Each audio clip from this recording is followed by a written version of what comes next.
Merci, Monsieur le Président. Nos régions traditionnelles, à ne pas en douter, ont du talent. Et dans le cas présent, il s'agit d'un talent enraciné qui exalte les saveurs des profondeurs de nos terroirs. L'exposé du contrat de filière a raison de soulever 3 points qui caractérisent la viticulture. Premièrement, la taille réduite des exploitations, 2,83 hectares en moyenne. Deuxièmement, le nombre important d'exploitations, 2000, modèle familial. Troisièmement, le nombre d'emplois par hectare amené à 1 emploi pour 1,83 hectares, sans compter les travailleurs saisonniers.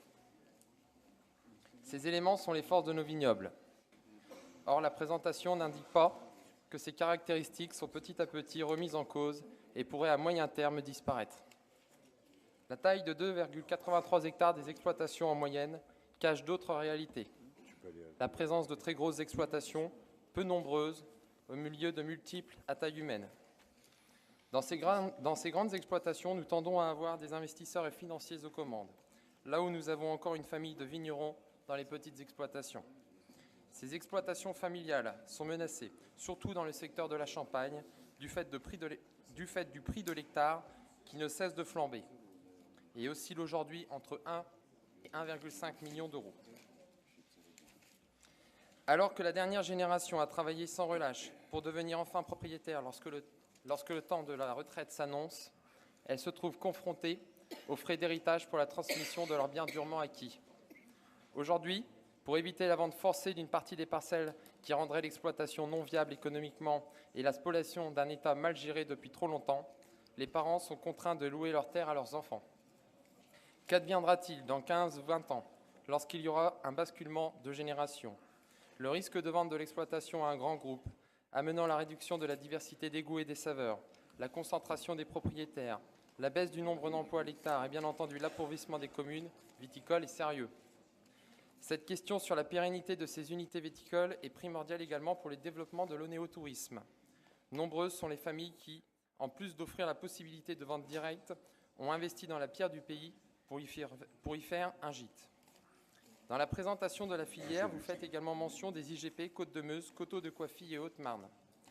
Ces IGP ne sont pas associés à la signature du contrat de filière, or ce sont elles qui en auraient le plus besoin. Nous le regrettons car s'il y a bien une sous-filière à reconstruire, ce sont bien les vins lorrains. Son passé en témoigne, 48 000 hectares auparavant, 180 hectares aujourd'hui. Détruit par les dernières grandes guerres et le phylloxéra, ce vignoble n'a depuis pas retrouvé son succès passé. Voici donc une piste de travail pour la création d'emplois locaux, non délocalisables et pérennes, créatrices d'identité, de savoir-faire, de qualité et de valeur ajoutée. Concernant la volonté de diminution de l'utilisation des intrants, nous vous rappelons que nous y sommes évidemment favorables et vous encourageons à aller dans ce sens. Mais regrettions que vous occultiez la possibilité d'envisager une alternative durable qui a fait ses preuves durant des millénaires sans l'usage de ces produits.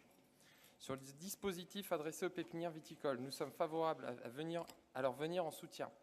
Rappelons que nos vignobles ont résisté au phylloxéra grâce au développement d'un porte-greffe résistant. Je conclurai en vous disant que nous pouvons à juste titre être fiers des produits savamment élaborés par nos anciens à force de travail, d'observation et d'amour de leur territoire. Ces produits, connus et reconnus parfois mondialement, ont, je le rappelle, profité pleinement d'une politique économique protectionniste via les diverses appellations, d'une politique des quotas permettant de maintenir des rémunérations justes pour les viticulteurs et enfin d'une politique de la qualité plutôt que de la quantité, développant la valeur ajoutée, l'exportation des produits et la reconnaissance du savoir-faire français. Je vous remercie. Oui, donc nous voterons favorablement ce rapport. Je rappelle juste que vous faisiez partie, monsieur le maire d'Épernay, j'ai oublié votre nom, monsieur Leroy, voilà, des gens qui soutenaient le TAFTA. Il faut savoir que dans le TAFTA, à un moment, il était question d'abandonner l'indication géographique protégée du Champagne. Voilà, je vous remercie, madame.